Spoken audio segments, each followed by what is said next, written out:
Buenas noches a todos.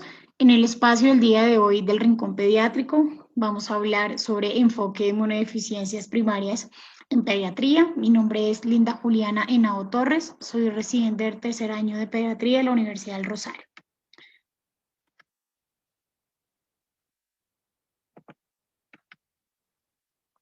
Antes de iniciar hablando del tema, quise traerles este caso clínico para que empecemos a contextualizarnos un poco. Juan, un paciente de 8 meses de edad, ha presentado 5 episodios de otitis en los últimos 2 meses, manejados inicialmente con amoxicilina oral, sin respuesta, por lo que se ha hospitalizado e iniciado manejo endovenoso. Tiene antecedente de hospitalización por neumonía, por virus incitial respiratorio a los 2 meses de edad, que requirió ventilación mecánica no invasiva y adicionalmente, como antecedente relevante, su hermana mayor murió al año de edad sin causa clara. Teniendo este cuadro clínico, lo primero que debemos preguntarnos o deberíamos preguntarnos es, ¿será que Juan tiene una inmunodeficiencia asociada? Y de ser así, ¿cuál sospecho y por qué? Ya lo iremos desarrollando y al final podremos ya tener el desenlace de este caso clínico. Primero, recordar brevemente los componentes del sistema inmune. Tenemos las barreras, los componentes del sistema innato y el sistema adaptativo. En las barreras, recordar que la piel, el cabello, las uñas, las membranas mucosas, el moco, las lágrimas, las cilias, enzimas digestivas y demás, finalmente, y son las que favorecen o son esa primera línea de protección frente a microorganismos patógenos adicionales que quieran invadir nuestro sistema inmune. Adicionalmente de estas barreras, de forma inicial, tenemos el componente innato, donde tenemos el componente celular y el componente humoral. En el componente celular tenemos entonces los neutrófilos, y con esta imagen es para recordar rápidamente las funciones de cada una de estas células, en donde los neutrófilos tienen los roles citotóxicos de fagocitosis y de respuesta en todos los procesos de inflamación de forma aguda. Los eosinófilos encargados de destrucción de monoglobulina E, de todos los parásitos que sean encapsulados, y también favorecen la activación de los linfocitos T helper tipo 2. Los basófilos y células o mastocitos están encargados de esa reacción inmediata cuando estamos expuestos a algún caso de hipersensibilidad o alergia. Las células natural killer, que tienen roles citotóxicos y también favorecen la producción del interferón gamma, y los macrófagos, que también tienen roles en la producción de antígenos, que finalmente son los que liberan los radicales libres y también incrementan el número de lisosomas. En cuanto al componente humoral, tenemos el complemento, y dentro de estos, pues la lecitina manosa. Y en el componente adaptativo, tenemos entonces también el celular y el humoral, donde el celular están los linfocitos T y los linfocitos B, y en el humoral los anticuerpos y las citoquinas. ¿Qué son entonces las inmunodeficiencias primarias? Son una serie de enfermedades genéticas en las que existe una alteración cuantitativa o funcional de distintos mecanismos implicados en la respuesta inmunitaria, que puede suponer, dependiendo de la inmunodeficiencia, un mayor riesgo de infecciones, disregulación inmunológica, fenómenos autoinmunes, autoinflamación y neoplasias. A consecuencia de ese funcionamiento inadecuado, la incidencia de infecciones es mayor de lo habitual, siendo generalmente más graves, más prolongadas, e incluso precisando de tratamientos antibióticos más intensos o prolongados. Son más comunes de lo que se cree. Sin embargo, la principal limitación es la poca sospecha diagnóstica, y esto se ve traducido en que tenemos un diagnóstico tardío. Y este diagnóstico tardío finalmente se traduce en que podemos, si se realiza de forma tardía, aumentan las tasas de morbimortalidad, y algunas de estas inmunodeficiencias que ya tienen terapia de reemplazo, ya sea con la inmunoglobulina o tratamiento curativo con el trasplante de progenitores hematopoyéticos, al haber un diagnóstico tardío, pues vamos a prolongar todas estas complicaciones que pudieran evitarse de tener una sospecha diagnóstica desde más temprana edad. La inmunodeficiencia variable común es una de las inmunodeficiencias graves más comunes, y se ha visto que tiene un retraso en el diagnóstico más o menos de 6 a 8 años, después del inicio de los síntomas. Y como veremos más adelante, es bastante importante hacerlo a tiempo porque a algunos de estos pacientes se les puede ofrecer terapia de reemplazo o tratamiento curativo. Las inmunodeficiencias primarias más frecuentes son la de tipo humoral, casi en un 60%, las deficiencias combinadas asociadas o no a síndromes, 20 a 25%, deficiencias de fagocitos de un 5 al 10% y el complemento un 5%. Está descrito que la prevalencia de las inmunodeficiencias primarias en Europa y en Estados Unidos se estima más o menos de 1 entre 1.200 y 2.000 personas, siendo tanto o más frecuente que patologías, por ejemplo, como la fibrosis quística o la esclerosis múltiple.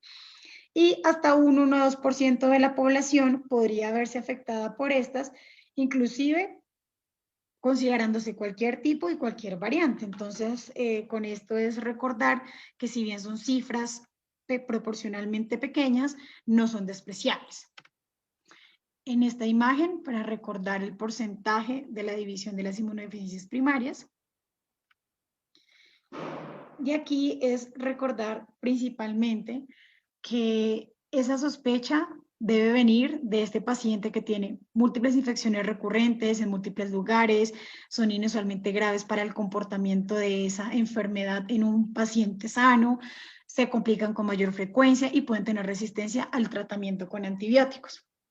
Si bien la gran mayoría pudieran estar producidas por gérmenes atípicos, también se ha visto que los gérmenes típicos pueden producirla y lo que vamos a ver son cuadros clínicos en duración y gravedad muchísimo mayor de lo que usualmente esperaríamos.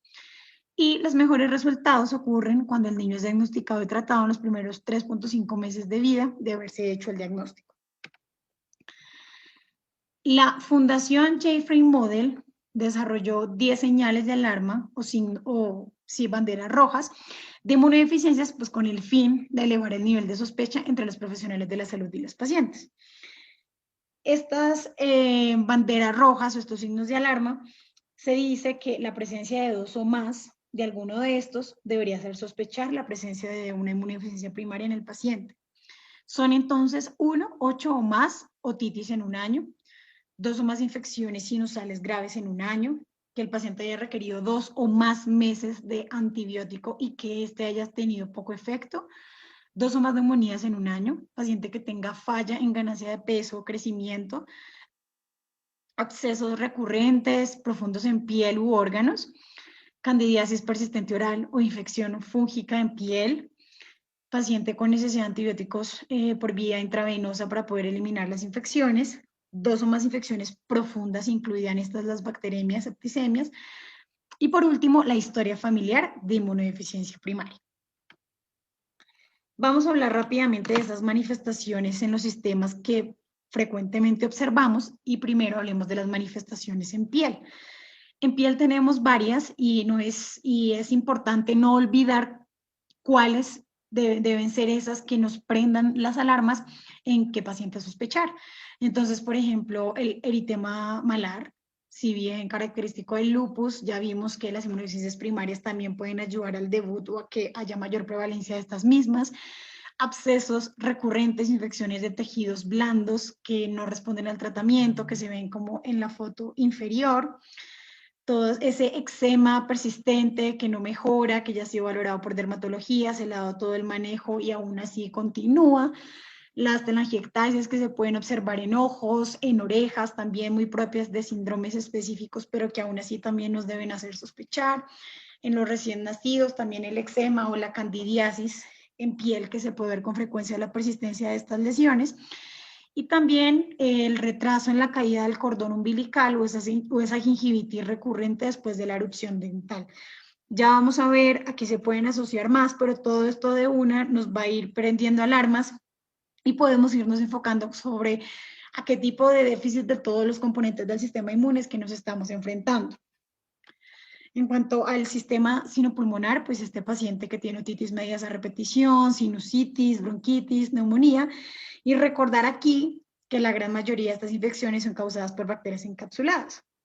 Streptococcus pneumoniae, Haemophilus influenza no tipificable. Las bronquiectasias son la principal causa de morbimortalidad en pacientes con inmunodeficiencias. Entonces, de ahí la importancia siempre de tener, cuando tengamos un paciente con síntomas respiratorios o infecciones respiratorias recurrentes, hacer una valoración en conjunto para poder determinar estas complicaciones. En cuanto al sistema gastrointestinal, las inmunodeficiencias que más frecuentemente presentan estos síntomas son la inmunodeficiencia común variable y el déficit de IgA.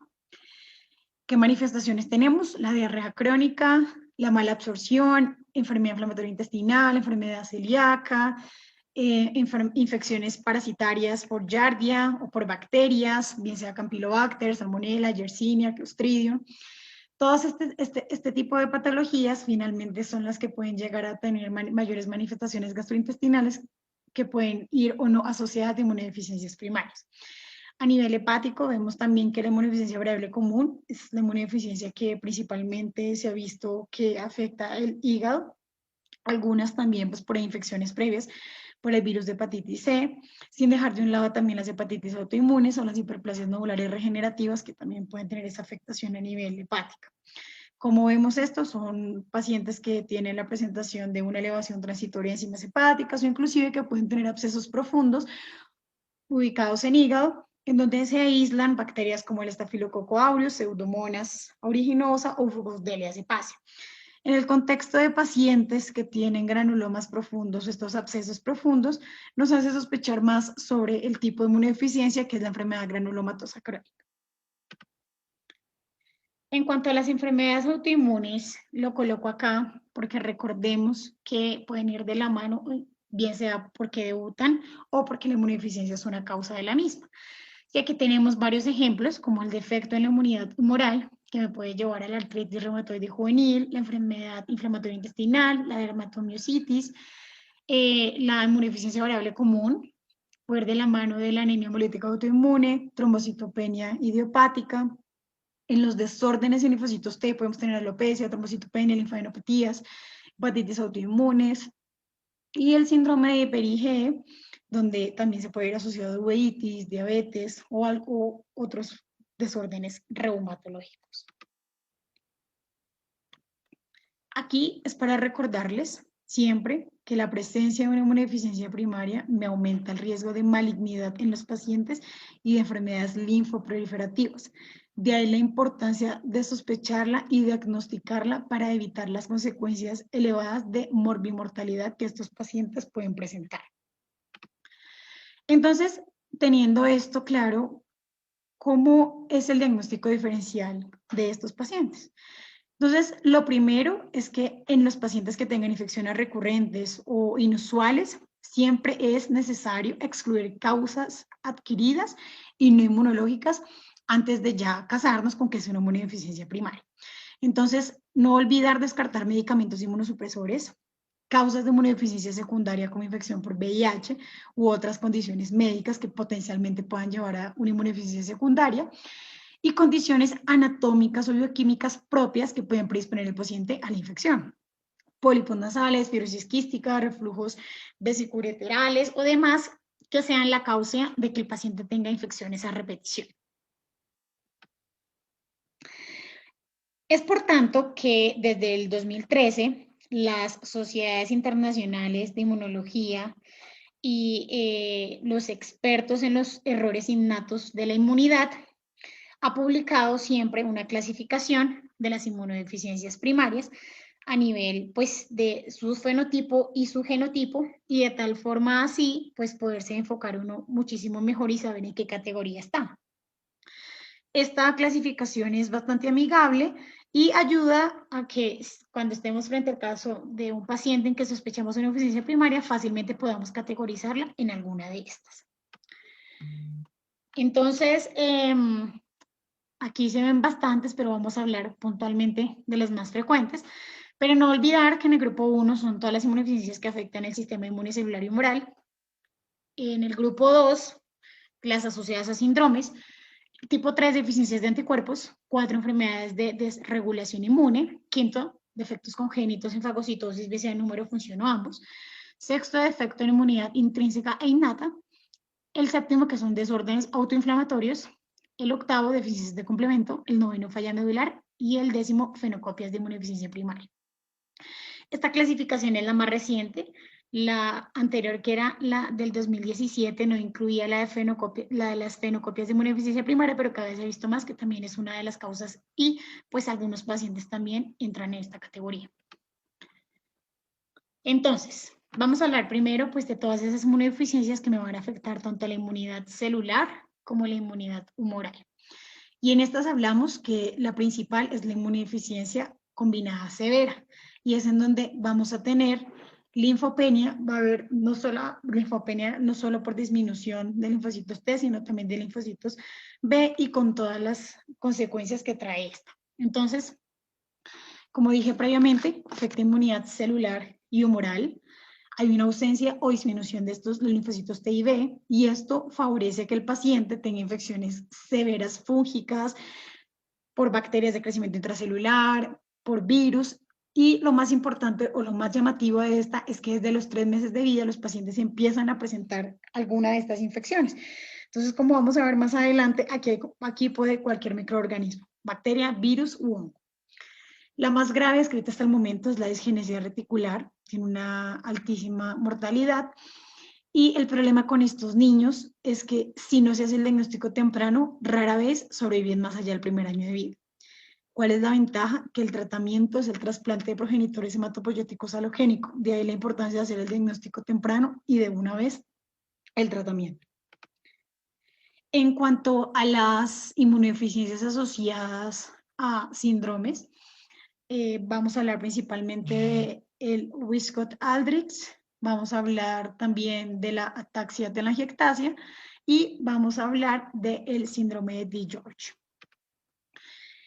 Entonces, el Wiskott-Aldrich es una alteración en el gen WASP, y estos pacientes principalmente se caracterizan por eczema, trombocitopenia, infecciones recurrentes, en donde principalmente vemos que hay una alteración en los linfocitos T que va a favorecer las infecciones por microorganismos como virus, bacterias de crecimiento intracelular y por hongos, con una disminución consecuente de la inmunoglobulina M. Estos pacientes, el tratamiento actualmente es el trasplante de médula ósea.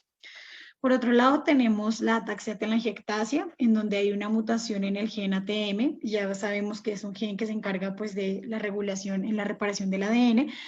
Al haber una mutación en este, pues el ADN no se repara y se multiplica de forma inadecuada. Pacientes que presentan ataxia cerebelosa, telangiectasias oculocutáneas, infecciones a repetición, y son pacientes que tienen alto riesgo de generar neoplasias a largo plazo. Desafortunadamente, el tratamiento para estos pacientes es sintomático y está descrito que antes de los 20 años usualmente fallece. Y el síndrome de DiGeorge es una aplasia tímica y una ausencia de paratiroides, en donde pues, estos pacientes tienen malformaciones cardíacas, tetania por hipocalcemia, rasgos toscos y demás por una lesión de 22q11. Y el tratamiento en ellos puede ser el trasplante de células epiteliales de timo o de trasplante de células hematopoyéticas de un donante que sea HLA idéntico. En cuanto a las deficiencias de anticuerpos, principalmente encontramos las hipogamaglobulinemias, y aquí vamos a hablar principalmente de cuando tenemos ausencia de esta completamente, como la agamaglobulinemia ligada al X. Vamos a hablar de la inmunodeficiencia variable común, y también, por otro lado, por el déficit selectivo de IgA. Estas inmunodeficiencias, entonces, que son propiamente anticuerpos, tenemos la agamaglobulinemia ligada a X, que es un defecto en la maduración de los linfocitos B a nivel de la Bruton tirosinquinasa. Entonces, aquí lo que vamos a tener es un paciente con linfocitos T normales, no hay linfocitos B, o inclusive se ha descrito menos del 1%, por lo tanto no hay producción de inmunoglobulinas. Son pacientes que tienen infecciones repetitivas desde los 6 meses de edad, y el tratamiento pues va a ser la administración o el reemplazo con la gamma-globulina endovenosa. La inmunodeficiencia variable común es la segunda inmunodeficiencia más frecuente, y aquí lo que vemos es que hay un defecto como tal en la transformación de los linfocitos B a las células plasmáticas. Por tanto, hay disminución significativa y severa de las inmunoglobulinas, aún teniendo un conteo de linfocitos B normal, porque aquí lo que vemos es que fue en ese proceso de diferenciación que no se pudo lograr.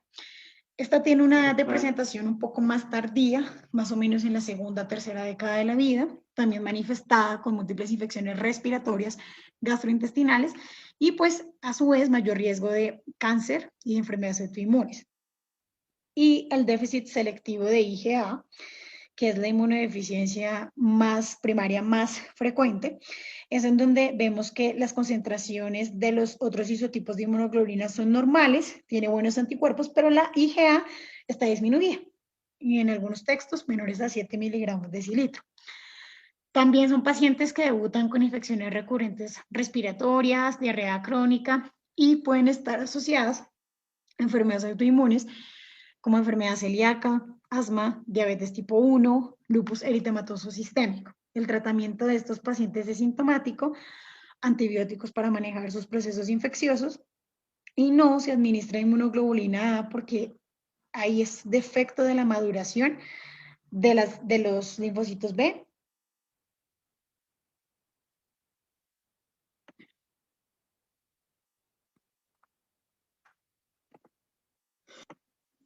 Y no administramos inmunoglobulina A porque el defecto es propio en la maduración de los linfocitos B que no pueden producir esta inmunoglobulina. En cuanto a los defectos congénitos asociados a la fagocitosis, pues tenemos los defectos funcionales o los defectos cuantitativos, y aquí vamos a hablar entonces de la enfermedad granulomatosa crónica. La enfermedad granulomatosa crónica puede tener herencias variables. Se ha visto que cuando hay una alteración en este gen puede ser inclusive de fenotipo más severo. Hay un déficit entonces de la NADPH oxidasa que resulta en la incapacidad del neutrófilo para poder eliminar pues ciertas especies de bacterias y hongos. Estos pacientes se presentan con infecciones crónicas por microorganismos catalasa positivo, como el estafilococo aureus, la E. coli, pseudomonas, y tienen infecciones recurrentes que pueden afectar las barreras, la piel, los ganglios linfáticos o inclusive estructuras internas como vaso, huesos, abscesos hepáticos o enfermedad inflamatoria intestinal. El diagnóstico de estos pacientes se hace con el test de nitroazul de tetrazoilo y el trasplante y el tratamiento es el trasplante de los precursores hematopoyéticos. Por otro lado, tenemos las inmunodeficiencias por deficiencia de complementos y aquí recordar principalmente el síndrome hemolítico urémico atípico cuando hay bajos, cuando tenemos una disminución de C3 y otros menos frecuentes, por ejemplo, la alteración en el inhibidor de C1, que es el famoso angioedema hereditario.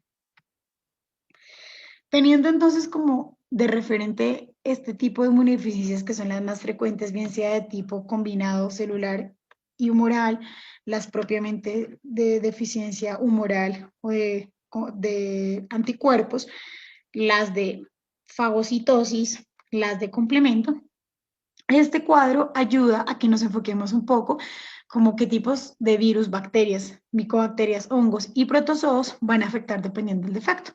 Entonces, en el defecto de anticuerpos, sabemos que de virus, principalmente son los enterovirus y en bacterias son todas las encapsuladas ahí descritas.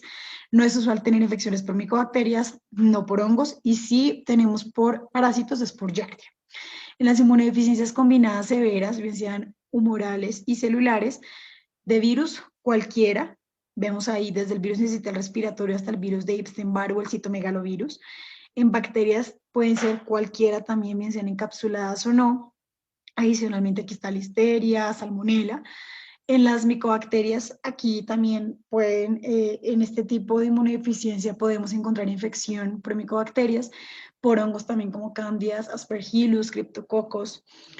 Y en cuanto a parásitos, el neumocistis, el toxoplasma o el cryptosporidium. Como nos damos cuenta, las inmunodeficiencias combinadas severas son las más graves y son las que usualmente tenemos tanto componente de bacterias como de virus y hongos.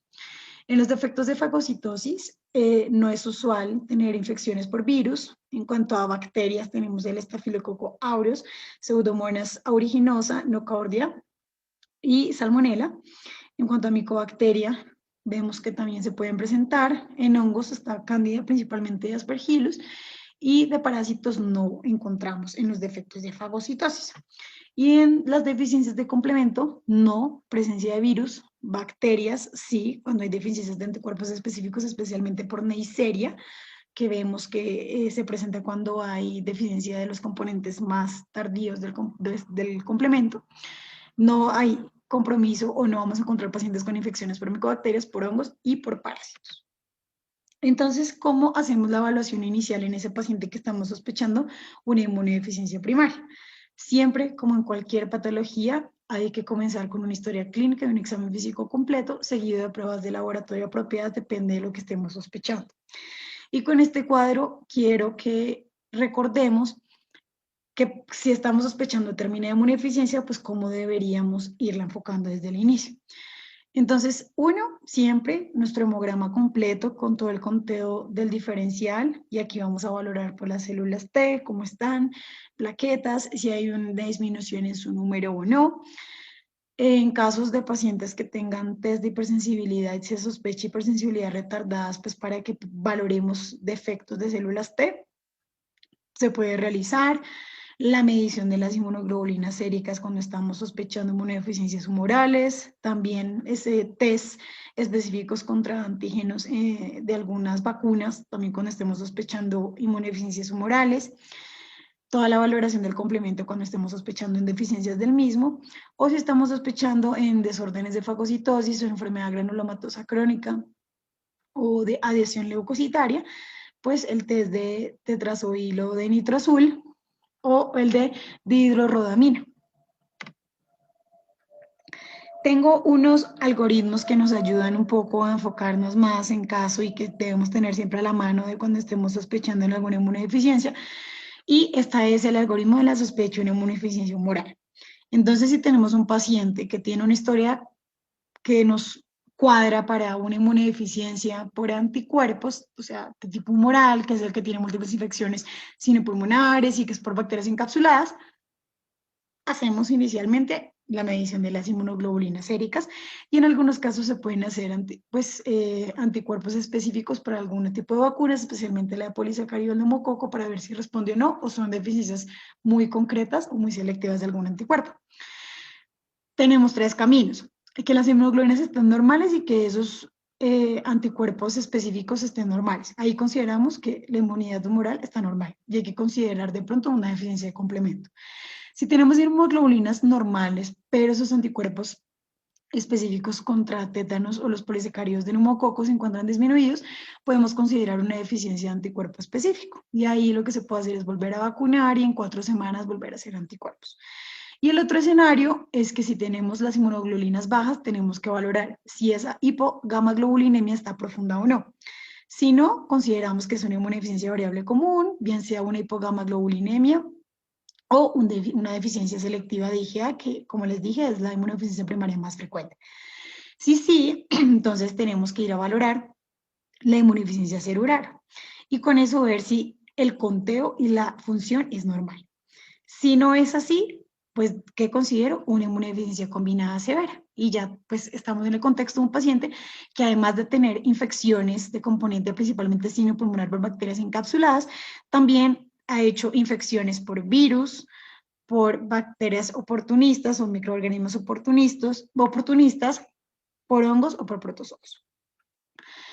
Si nos vamos por el lado de que no es profunda la hipogamaglobulinemia, podemos valorar si ese conteo de células B es normal o no. Si es normal, puede ser una variable común como la que expliqué, y si es anormal, aquí podemos entonces considerar la agamaglobulinemia ligada a X-o-Bruton, que como ya vimos es una deficiencia total en donde no tenemos absolutamente nada de linfocitos B, por lo tanto, pues no tenemos inmunoglobulinas. Y finalmente, pues la recomendación de todo este algoritmo siempre al final va a ser poder enviar a genética o enviar a un inmunólogo para que pueda continuar con el tratamiento específico.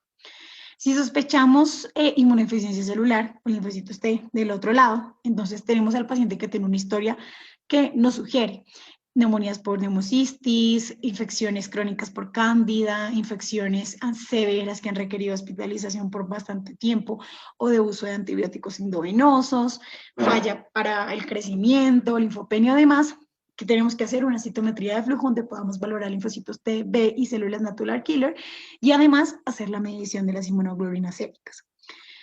Teniendo esto, si el conteo de las células T es menor a 200, ahí tenemos una fuerte sospecha de que sea una inmunodeficiencia combinada severa. Y ahí de una vez se debe definir para empezar el manejo. Si por el otro lado no es menor a 200, tenemos que valorar entonces la función de esos linfocitos. Entonces, si encontramos que las células T están normales o altas, pero tienen una pobre función con bajas inmunoglobulinas, es muy posible que sea una inmunodeficiencia combinada severa, como el síndrome de Omenn y otro tipo de síndromes que pues también vienen, que van a requerir eventualmente estudios más avanzados a lo largo de toda la evaluación. Por el otro lado, si el conteo de células T está bajo, pero la función de las mismas está variable y tenemos unas buenas inmunoglobulinas, aquí consideramos un síndrome de George, que fue el que previamente ya hablamos, que es ese contexto de ese paciente con esas características clínicas, y deberíamos confirmar con el Fitch. Y del otro brazo tenemos que tanto el conteo como la función de los linfocitos T es normal y tenemos inmunoglobulinas normales. Entonces aquí hablamos de que la inmunidad celular está normal y que hay que buscar otras causas, inclusive infecciosas, que me pueden estar condicionando este tipo de condición. En cuanto a la sospecha de inmunodeficiencia innata, pues es ese paciente con una historia consecuente o compatible con desórdenes en la fagocitosis. Entonces, enfermedades, abscesos recurrentes o infecciones en piel, que sean severas por estafilococo o por gérmenes gram negativos. Aquí lo inicial que podemos hacer es un hemograma para poder hacer la adecuada diferenciación y evaluar el conteo de neutrófilos. Si el paciente tiene neutropenia, tenemos que valorar si es menor a 500 o no. Si es menor a 500, muy seguramente es una neutropenia congénita severa y se hace la evaluación genética. Si no, se pueden considerar otro tipo de neutropenias como la autoinmune o como la cíclica y finalmente también con una evaluación que luego se va a hacer de forma semanal, inclusive hasta por 6 semanas y también con manejo multidisciplinario. De otro lado, tenemos que ese conteo sea mayor de una leucocitosis. En ese caso tenemos que sospechar de efectos de adhesión leucocitaria. Y si tenemos un conteo de neutrófilos normal, pues podemos considerar la enfermedad granulomatosa crónica, hacemos nuestro test de hidrorrodamina. Y si este test es normal, vamos a ver la morfología. Si la morfología es normal, pues el defecto de fagocitosis sigue siendo bastante alto y se debe considerar revisión a inmunología. Y de no ser de morfología normal, podemos considerar el síndrome de Hida-Higashi o alguna deficiencia específica de algún granulocito. En cuanto al tratamiento, recordarles que siempre debe ir de la mano un equipo multidisciplinario, no solamente que es inmunólogo, es infectólogo, pediatra, genetista y todo este grupo de personas que finalmente ayudan desde el momento cero en que se está sospechando la inmunodeficiencia. Los pacientes con las inmunodeficiencias combinadas severas, así como otras inmunodeficiencias severas, pues requieren de trasplante de médula ósea como tratamiento curativo, por lo cual es muy importante empezar a sospecharlo a tiempo.